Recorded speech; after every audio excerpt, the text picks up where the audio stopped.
Now, last time we were talking about the whole concept, this order of creation. And I'm establishing here, I'm making the argument that God has put together a certain way for things to be. And his order is for the husband to function as the head. And we've talked about this now quite a bit. And for the wife is to be there to function as the helper. Now, this was the way God established it with Adam and Eve, and it was a beautiful thing. Sin messes everything up. One of the illustrations I've found helpful in thinking about this is, I don't know if you ever go to these, these little town festivals where sometimes they'll have this corner of the fairgrounds where they have these guys who are really into their little gas engines and their steam engines. You've seen these? And they have them running there, and they're spitting out oil and, humming along. And it's just a wonderful little thing, doing whatever they do. You guys have seen these things? You know what I'm talking about? Yeah, I have these little engines going. And so when you see a little engine working the way it's supposed to, it's a pretty cool thing. It's working the way it's supposed to. We call it a well-oiled machine, and it's just humming along. So suppose some guy comes along and takes a handful of sand and just kind of tosses it right into the midst of the whole thing. What's going to happen?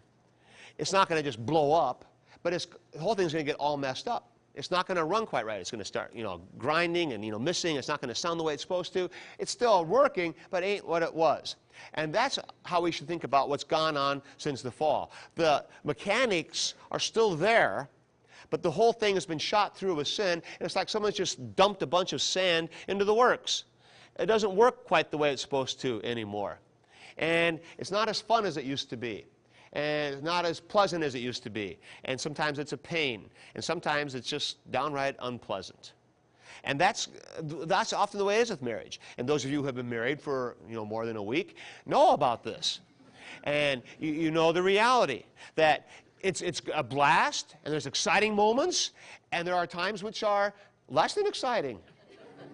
And it's hard sometimes. And sometimes this person that you're married to that you love so much drives you crazy. And just don't seem to click. And so you see this is what sin does. Sin just shoots into the whole thing and messes it all up. So while this is the standard, this also becomes the challenge. And remember how Genesis 3 talks about that. How the wife, you're going to be there, but it's going to be a challenge. And you're going to desire to usurp, and he's going to let you, and he shouldn't. But this is going to be the dynamic, and it's not easy. Now, having said that, I want to make it very clear that while this is clearly the standard, and it is all about this idea of submission, and we have learned that submission is not a negative thing, but is a beautiful thing because Christ also submits to the Father, even in eternity, so it's not a bad thing. But this submission can never become used as an excuse for a husband to abuse a woman. And I want to make that clear. A couple of you asked about that last time. I want to just go on record making this very clear that it's conceivable that you could say, well, if he's in charge, she's got to listen to him no matter what. So she's just got to be obedient. So her job is to stay there and be obedient and just deal with whatever's going on. No. When the husband is disobeying God's will and is causing harm, obviously with physical abuse, she needs to get out. She needs to. And this is not just an option, but she needs to get out because this is not right for her to be there when he's disobeying God's will that drastically. See, this also goes for, what is the role of the woman? She just has to be quiet? No, not at all. When she sees her husband doing something stupid, she should make plenty of noise and doing everything she can to stop him.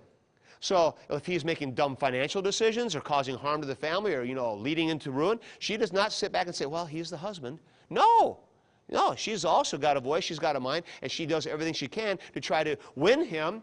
But there's, guidelines on that too. But in other words, this is a very lively dynamic. But obviously, yes, he's the husband and he's the leader and he is responsible, and she needs to respect that and have that respect for him. But she has to learn also how not to allow him to abuse this, and this cannot be an excuse for that. Have there been times in the history of the world and even in the church when this teaching has been abused? And I would say yes. There have been, and I'm not ignorant of that. But we have to be careful that we don't let those abuses become motivation to kind of throw the whole thing out. And I hear that frequently. People will say, well, what about the abuses? What about them? They were wrong. The men who perpetrated them were wrong. God holds them accountable. But does that mean that the whole system that God has established is also wrong? Absolutely not. And we have to distinguish between the abuse and the plan. The plan is a good plan. The fact that it's abused does not negate the plan. And we need to make that distinction. And you'll hear this frequently. In fact, when you hear people start to attack this plan or attack this structure, this kind of what I have called the complementarian idea, when people go after a complementarian understanding of marriage, that there are differences, they will frequently use that as one of their best weapons. Yeah, but it gets abused, women have been put down, women have been degraded, and it's because of this. This is called male hierarchicalism, and it's bad. And they'll use that as a really nasty word, you know, hierarchy, that's a bad thing, we don't want that, we don't want anybody over anybody else, we're all equal, and this sounds really good. And they'll use that, the fact that it's been abused, as one of their strong cards to try to tear this down. And we've got to be able to say, no, the abuse does not invalidate God's truth here. So I want to make that very clear. Second thing that comes out of this, kind of still talking about marriage, is if this is really the way God has planned this, and this is all about monogamy, it's also phenomenally significant that in Ephesians 5, St. Paul says that this picture of a husband loving his wife and the wife respecting her husband, St. Paul says this is a picture of Christ and the church. This is a picture of how Jesus gets along with the church. Christ gives himself for the church, and the church listens to her Lord, and it's a beautiful thing. And what's phenomenally cool about what Paul does in Ephesians 5 is he talks about husbands and wives, then he starts talking about Christ and the church, and then before you know it, he's talking about husbands and wives again, and he treats them interchangeably, almost like they're the same thing. He doesn't say husbands and wives represent. He doesn't say they give us a picture. He just moves between the two pictures like they're the same thing. Now, I haven't even explored this all the way, and it would take some really serious thinking about this, but there's something going on in marriage that's more than just a picture of Christ and his church. There's something about the giving of a husband and a wife together that is the giving of Christ to himself, to the church. And what you see illustrated in a marriage is exactly what you see illustrated in God with us. So in other words, marriage is a kind of a microcosm of God's way of dealing with all of us. Marriage is big stuff.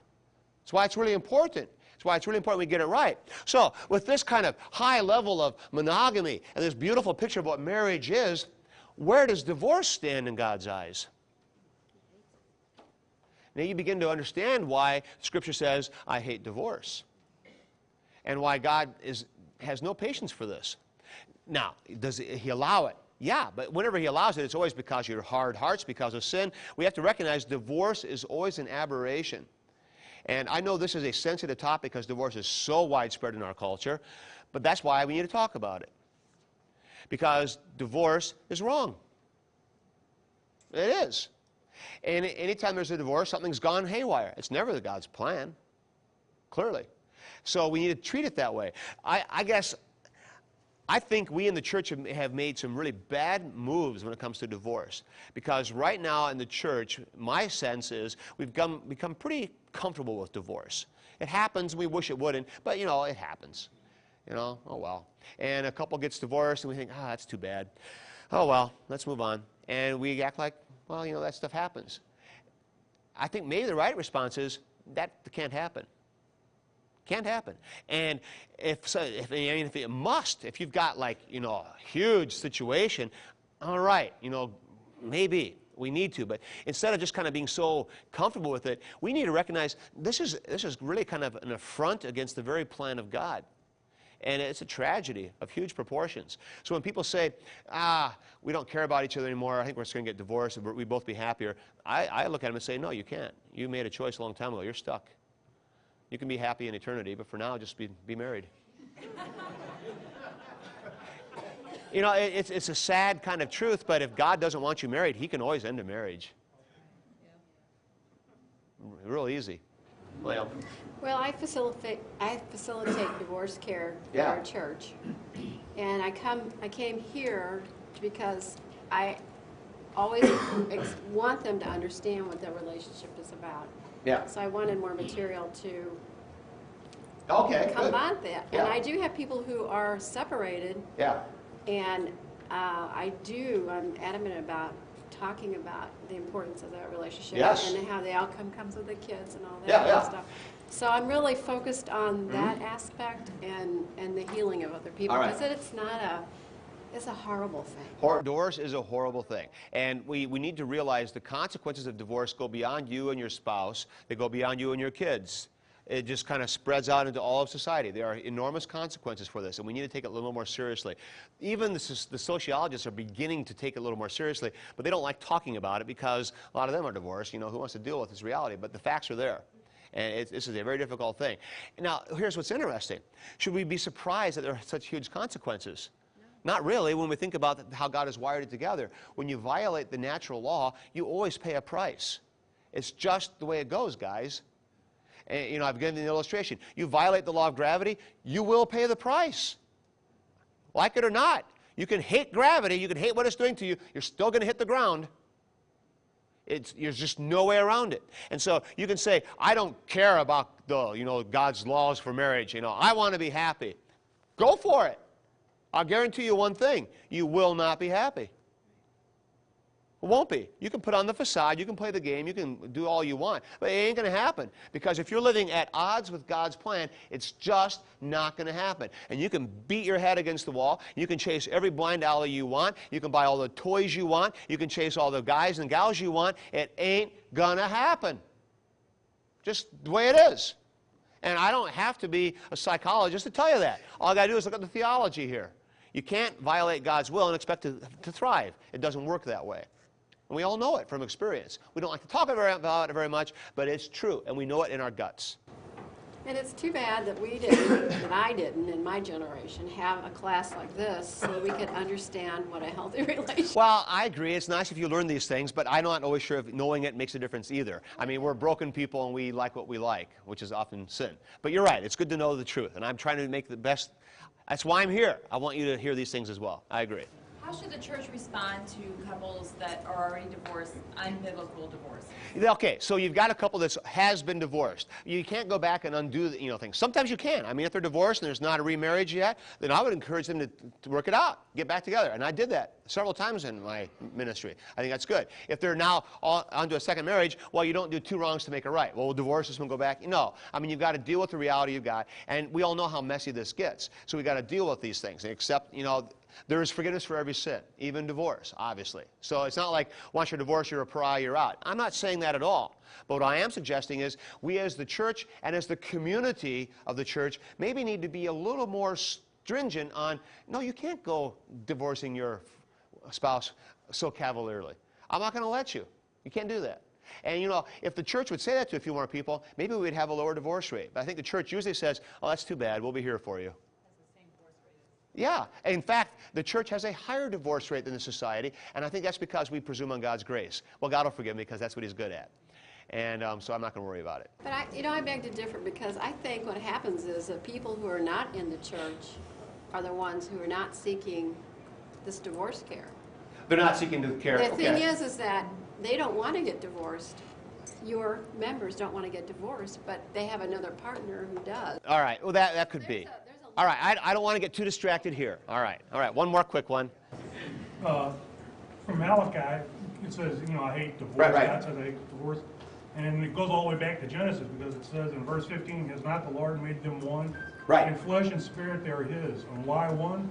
Because He is seeking godly offspring.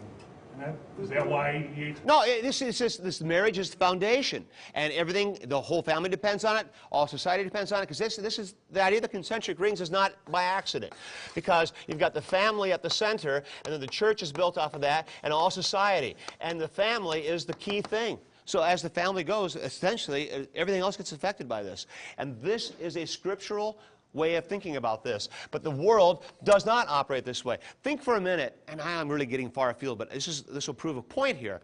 Think for a minute about the kind of moves that socialism or communism makes.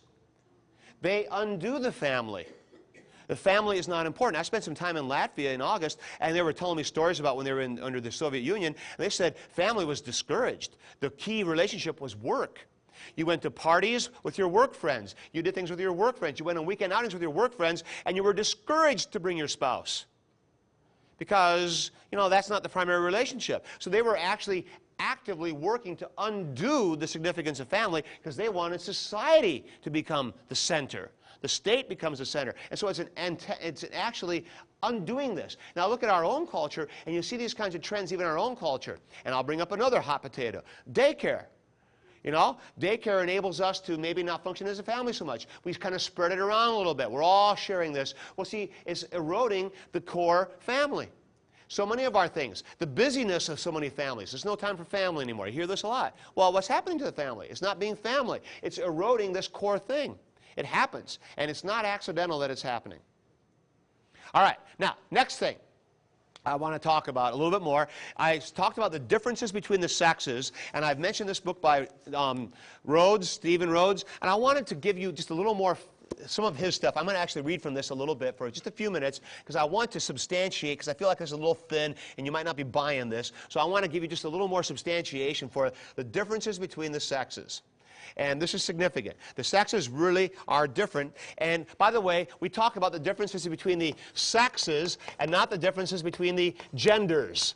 This is another move that is being made in our culture. We now talk about gender differences, not sex differences. That's not by accident, because gender actually is nothing more than a grammatical term for whether it's masculine or feminine or neuter. It's a linguistic term. Sex is the right term, but sex implies physical differences.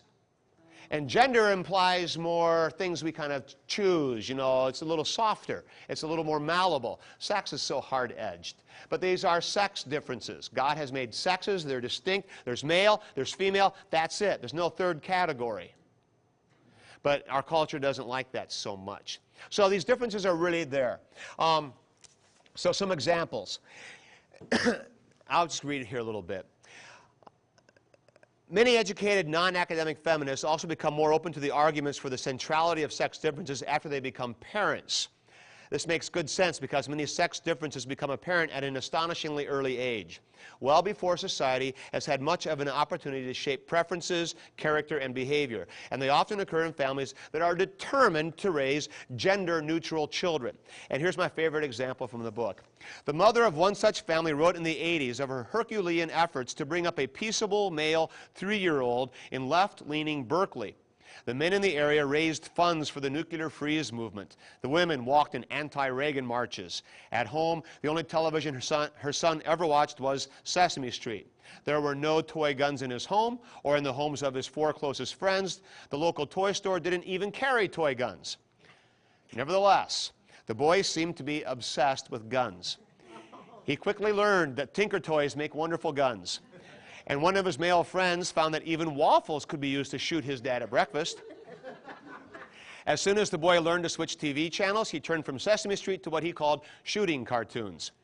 The mother mused that surely the culture had introduced her son to guns. But on the other hand, it had also introduced him to computers and ocean liners and farm animals and a lot of other interesting things that had not become comparable obsessions. The boy knew that his mother strongly disapproved of guns, but the only effect this had was a touching concern on his part for her sensibilities. When he entered a big toy store, he ran straight for a shelf that looked like the welcoming table at a Third World Arms Convention. When his mother caught up with him, he looked up at her and said kindly, "Mommy, don't look at this. These are guns. You don't like guns, but I do, so I'm going to look at them." Now, we can relate to this, but see, the point is, these things are there from a very early stage. One researcher has said that she now has a term to describe people who think that society alone molds children into their sex roles, and that term she uses is childless. They don't know any better. So here's some other examples of these differences. When new toys are introduced in nursery school, the boys drop what they are doing to go over and look. When new children are introduced, it is the girls who show more curiosity. They're interested in relationships. The boys are interested in stuff. Still that way today. I mean, these things don't go away. You drive through my neighborhood and look in the garages. Good night. These guys have their little castles out there. Young boys are interested in machines, weapons, and deeds. They like chasing, climbing, wrestling, cowboys, and jumping. If given dolls, they sometimes put them in vehicles and drive them off of a dollhouse or beat their heads against furniture. Young girls are interested in people, clothes, and words. They like playing with dolls, whispering, drawing, and dressing up. We know it. And it doesn't matter if you give them toys from the opposite gender to try to push in the other direction. It's just you're fighting uphill. Going on. Compared with here's research. Compared with one-day-old male infants, one-day-old females respond more strongly to the sound of a human in distress. Little boys don't care. 1 week-old baby girls can distinguish an infant's cry from another noise. Boys usually cannot. 3-day-old girls maintain eye contact with the silent adult for twice as long as boys. Girls will look even longer if the adult talks. It makes no difference to boys. 4-month-old girls can distinguish photographs of those they know from people they do not. Boys the same age generally cannot. On the other hand, 5-month-old boys are more interested than girls in 3-dimensional geometric forms and in blinking lights. They smile and babble at them as if they were animate, a mistake that girls rarely make. All right. So you see, now these differences start early on, and they keep on going and going and going. Another study. Studies show that women really are better at remembering the location of objects in general. In one of many experiments that have demonstrated this, students were asked to sit in a room for a bit until an experiment was ready for them. After 3 minutes, they were called into another room and asked to remember the location of objects in the waiting room. The women did 60 to 70% better at this task than men. You see, these are fundamental differences. So when men can't find stuff, that's right. They can't. And so there are so many of these things, and even how their brains work. I could go further on this, but I don't want to waste time on this. If you want to go further in this, you're curious, this is a book to get, or the one by Leonard Sachs that I also had on the bib sheet for you. But these guys, there's just piles and piles and piles of data. And what Rhodes stresses is these things are hardwired into our brains. Women tend to have a brain that works in a networked way. It all intercommunicates with each other. Men don't function that way. We tend to be one or the other. And you get this thing about, women can multitask. Yeah, they are able to do this. Men tend to do one thing at a time. And we get grief for it, but it's the way God made us. And when we do it pretty well, typically.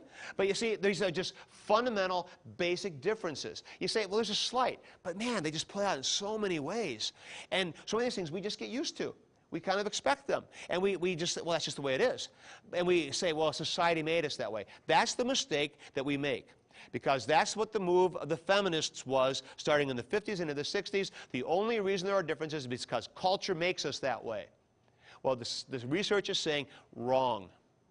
Wrong. That's why this stuff about the infants is so important. Culture didn't do anything to those infants. It's there already. And so these differences are fundamental. They're just there. The competition thing, I've mentioned that before. The relationship thing with women, all these issues. There's so much more. Women care about the people involved. Men, it's not that important. And so, when friends get together, women spend all the time catching up. What do guys do? We just talk about the football game we happened to see together last week. We just don't function the same way. It's not the same. Yeah, Tina. I was driving to work this morning, and there was a discussion going on about memory. Men what? Men and their memory. Oh. Their wives are always saying they don't remember what they were told. Yeah. But there's medication to help this memory, and I laughed because I thought, it's just that it doesn't matter. I mean, no matter how much medication you're going to give a man to remember what you want him to remember, there's some truth to that. Yeah. Well, because what do they pay attention to? I mean, it's a totally different way of communicating. Correct. So Correct. they're trying to deal in medication to make Right. something different, and it's just the way it is. All right. Now, I will also point out then that this has fascinating implications for how a husband and wife learn to function together. Because wives assume things and husbands assume things, and often they're assuming some very wrong things about one another because they think the other thinks like they do. They don't. And if you don't understand and appreciate that, you're just asking for all kinds of trouble. One of the guys who's paid attention to this is a book I also have on the reading list by Emerson Eggerichs, Love and Respect is what it's called, and he has got a whole bunch of seminars now. Some of you are familiar with this stuff. What I like about his work is he takes these differences seriously. He's got some stuff that's kind of hokey in his book, and he's got some theology that's pretty questionable on his holding on rewards, so take it with a grain of salt. But so far as looking for something practical that really takes seriously what this means in a real life relationship, I think he's helpful and has some pretty good insights. So I would recommend that to you there. All right. The other thing I want to do with Rhodes before I leave this completely is I want you to recognize how do people respond to this kind of teaching. So Rhodes has been doing this kind of research, but how are people reacting to this? Well, not well. Not well. In fact, he points out men don't go into this kind of research because they're just asking for trouble. Because the women react very negatively, I should say, feminists react negatively and accuse them of just perpetuating chauvinistic ideas. So the men won't do this. So it says, first of all, men are wary about publishing any findings that might bring charges of sexism. They won't touch it. Do you remember the huge hue and cry when a couple years ago the president of Harvard suggested that men did better at math and we needed to try to encourage the women? And he lost his position over this. The fact is, the research supports him. But the faculty were so livid that he would have such a Neanderthal idea that they actually shouted him down and drove him out in spite of his huge mea culpas and apologies and everything. But you see, there was just no forgiveness. And in fact, the science is on his side. The hard science supports it. Men tend to think more mathematically. It's how we're wired to operate. It's just a difference. Does that mean there aren't women who can't do it? Of course not. Does that mean women are stupid at math? No, I'm not saying that. But it's just a kind of a fundamental predisposition to these things. It's just there. It's just there. All right. Now, going on then. Also, he cites this in a couple people. John Williams, Deborah Best, for example, began their international comparison of stereotypes, believing there was no basis for them, but concluded that they had a substantial degree of behavioral validity and were explained in part by biology. So, in other words, he's saying people have, well, here's another one. After reviewing a pile of journal articles that stood several feet high and numerous books and book chapters that dwarfed the stack of journal articles, I changed my mind. There are real, and in some cases, sizable sex differences with respect to some cognitive abilities. Socialization practices are undoubtedly important. There is also, though, good evidence that biological sex differences play a role. See, this is somebody who doesn't want to believe this, but kind of being compelled to believe this. People don't want to accept this research because it goes against so many things that they hold dear, the equality of the sexes. And this is what I have called the feminization of our culture. The culture has been really successfully taken over by the feminist movement. This whole notion that culture determines these things, men and women are the same, we just kind of accept this now. We believe this. And so we think it's normal when you've got women who are working alongside men in the army. Well, that's cool. When in fact, that's a really weird thing. And our instinct should tell us that it's a really weird thing. And now, am I trying to keep women from succeeding and using their talents? Not at all. And we'll get into that later on. I'm not suggesting that. But I'm suggesting there are differences we need to pay attention to, and these differences are hardwired. And it means we need to treat men and women differently because it's better for them if we treat them differently. If we try to treat them as the same and interchangeable, it's not good for men and it's not good for women. Doesn't help either one. That's the real point. Now, more on this next week when we start talking about society a little bit more. But I want you to become aware of this kind of the infiltration and the success of the feminization. They've taken over legislation. They've taken over how we think about all kinds of things. And they have been extremely successful in their propaganda and getting this whole thing across. And this, for them, is the great enemy. This whole idea of a complementarian role, absolutely not. Because they were going for equality. They're going for sameness. They're going for interchangeability. And if we have a complementarian which demands the idea of differences between men and women that need to be taken seriously, this becomes the enemy. And this they cannot tolerate. Going back to what you talked about, desire. Okay. The fact of the woman wanting to... Yeah, you can see the kind of radical feminist movement almost kind of fulfilling the Genesis 3 curse. You know, usurping that role and, you know, kind of putting herself on top. Yeah. And the men sitting back. And the men sitting back and saying, fine. Gives me more time to go in the garage. Yeah, no. And you see, so the responsibility is equally there. I agree. I'm not just trying to blame the women on this. The men have, and see, the men have kind of let this thing happen. What's really strange now, you see, I grew up, obviously, in the feminist movement. That's what I always knew. And when I started reading this stuff, it blew me away. Because I was always convinced, boys and girls, they're that way because of how we raise them. If you give a boy dolls, he'll learn to play with them. I believe that because I was taught that all through grade school and high school and college, and I came to accept it. And so I was a slow sell on these kinds of things. But you start to see the research, you see it play out in reality, you say, I've been sold a bunch of junk. It's not true. And so, you're right, the women are involved in this too. And what's interesting now is, when I start teaching this complementarian idea, and especially in a group of, maybe college-age kids, I did this one time with a Lutheran college group, and I was laying this stuff out to them, and it was fun. It's kind of talking about the implications of this. And the guys were sitting around and looking at the women all the time, thinking, "Oh man, they're gonna let loose. They're gonna let him have it, man." And I just tell, because the men are like, "Oh, I can't believe you said that." But what was really fascinating was the women are sitting there and they're starting nodding their heads. They're saying, "Yeah, yeah." The whole motherhood thing, I want this. And the idea of being cared for and being secure, yeah, I want that. This is exactly the way God has put me together. This would be a wonderful thing. This would be cool. And the men are like, you got to be kidding me. And so often, the men are greater feminists than a lot of the women because they have bought this so much, and they're afraid to look chauvinistic because they're afraid to talk about this. Oh, I don't want to be a chauvinist, and so they're afraid to do it. And so sometimes women have to kind of almost give them permission. No, I want this. Please be the husband. Please lead. And I think a lot of men have been so deceived, so emasculated, they don't know how to lead anymore. They just become wimps, pushovers. And a lot of men want their kids in daycare and their wives working. No, they do, because it gives them stuff. I see that a lot. I know. The men are pushing us. They like the income, they like the comfort, they like the toys, and they like toys. This is what men do. They like toys. And more money means more toys. Yep. And I think society just throws the sexes in with race equality. Yes. The whole issue of race equality and sex equality have become the same. They're not. And see, this is another one of those, if we're going to attack this, we can attack it on the abuses. We can also attack it on, well, that's like slavery, that's like racism. We've learned that those things are bad. Now we've got to get past sexism. And they're all considered to be the same thing. They're all treated on the same page. They're not the same. Racism is a glaring evil. No doubt about it. Slavery, a glaring evil. But this is not an evil. This is God's good design, and we need to treat this differently. And I appreciate that. It's a very good insight. One other thing I think I want to point out here is, and I've mentioned this before, another part of this whole feminization is the sexual revolution. This idea of free love, that women want sex too. Well, who's the big winner in the sexual revolution? Absolutely.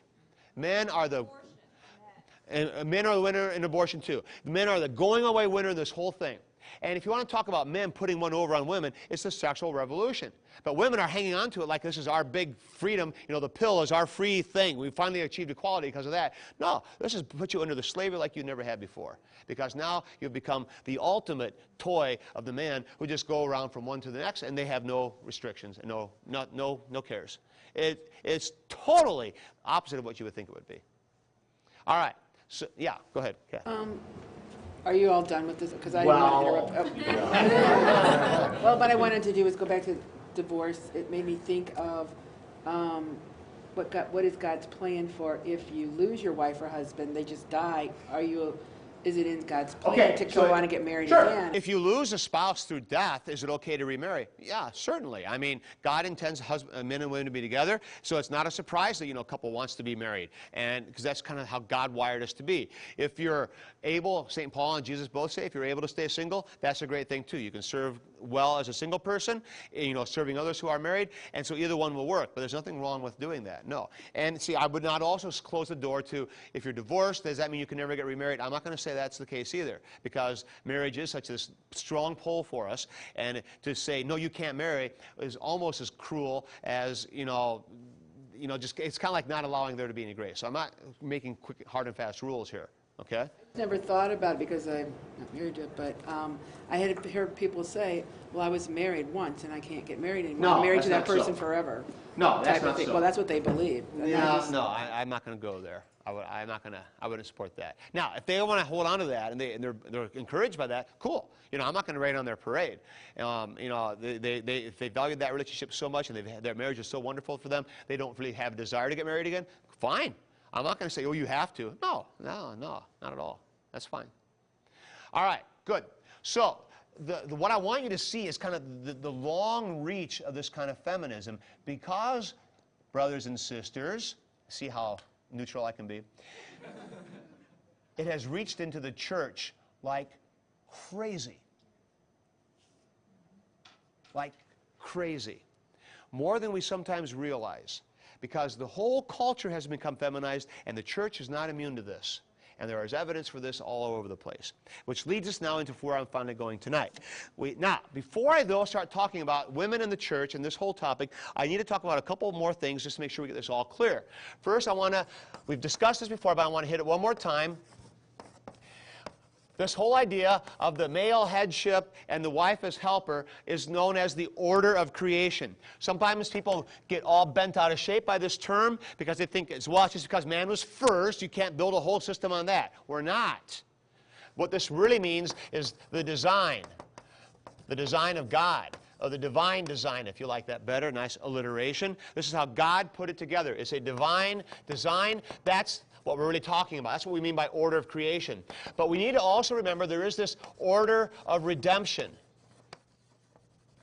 And the order of redemption we've talked about a little bit already. This is the idea that in Christ, we're all the same. All equally sinners, all equally in need of forgiveness, and all equally getting that forgiveness in Christ. No one is more saved or less than another. Men aren't more important to God than women.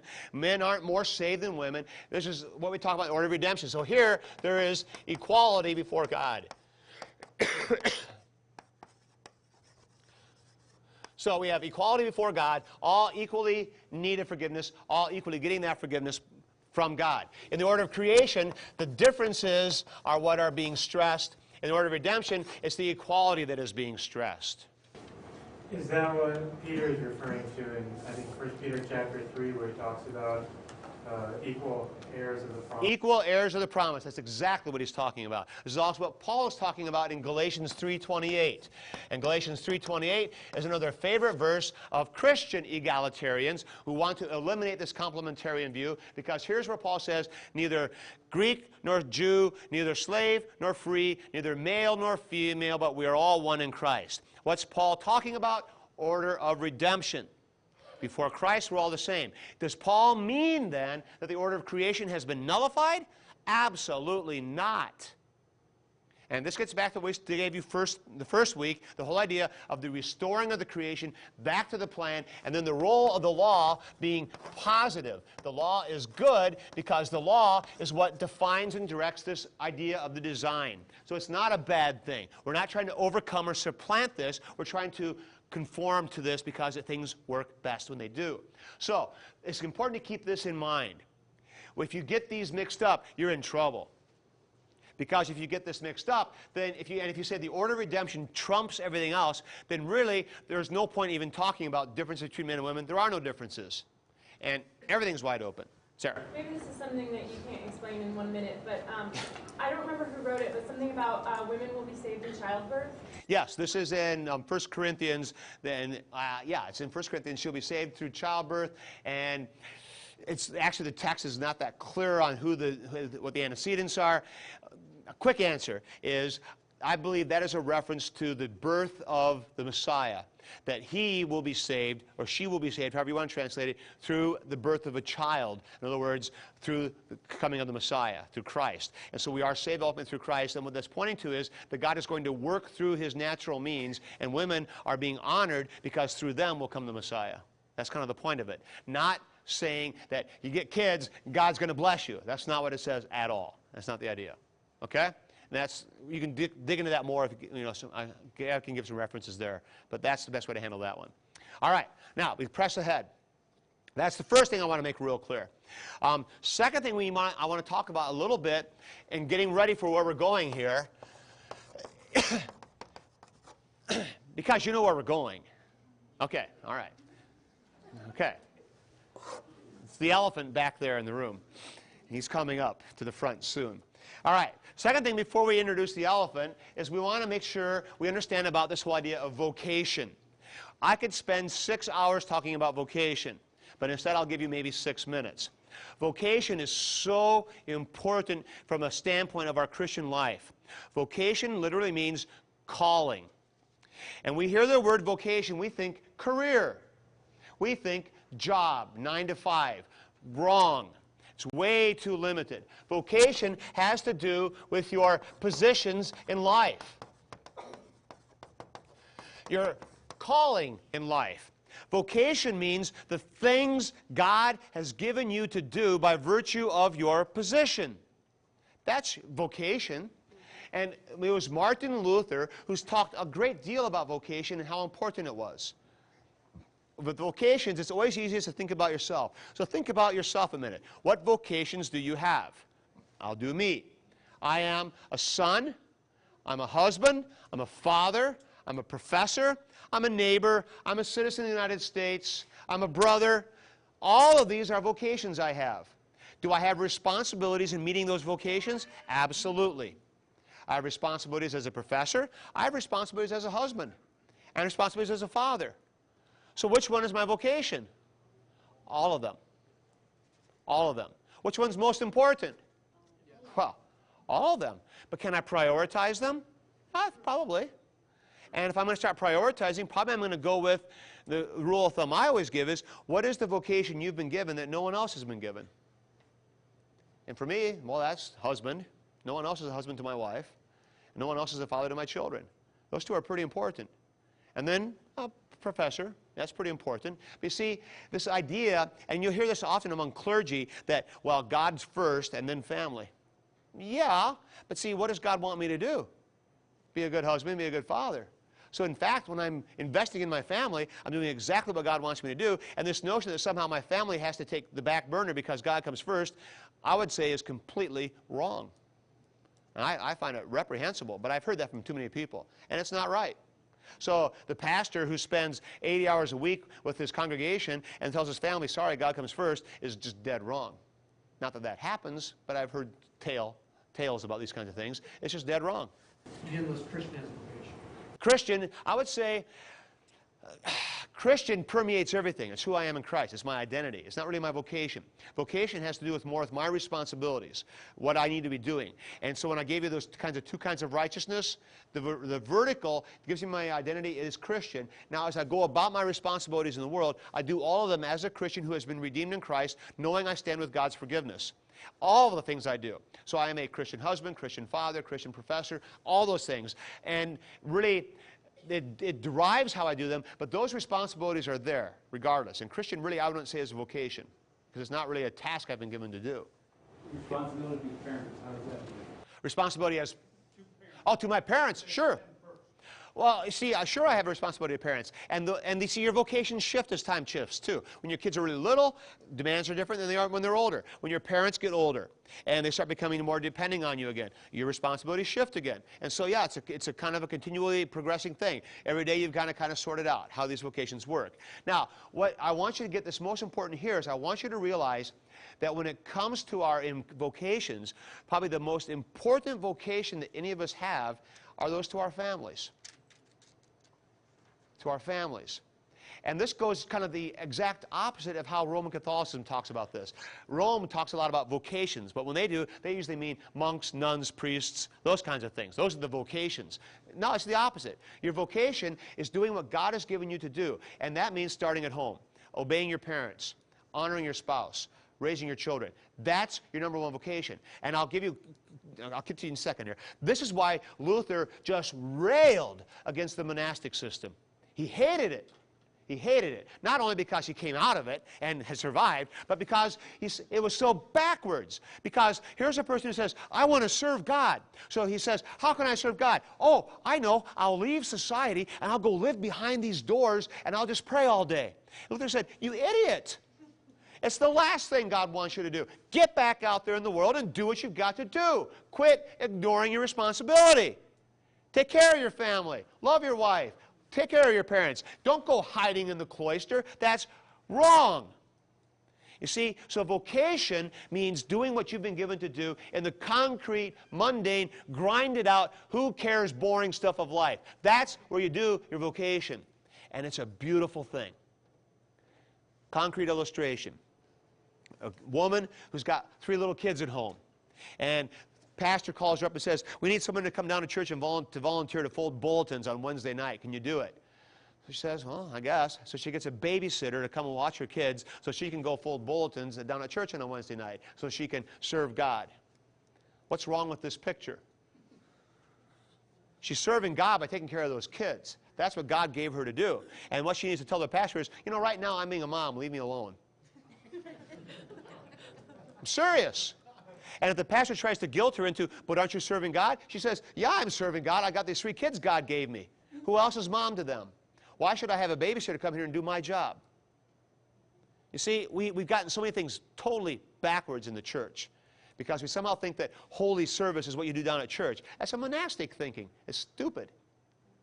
We've got to learn to embrace the beauty of what God has given us in our families and the importance of doing what God has given us, being mom and dad and husband and wife. So would you say that our vocations kind of follow the concentric circles that you've been talking about? Sure. Sure. Yeah, because we've got vocations in every one of these. And probably the priority is something like that. Yeah, working your way out, how things that matter most and where you invest the things that matter. Sure. Definitely correlation there.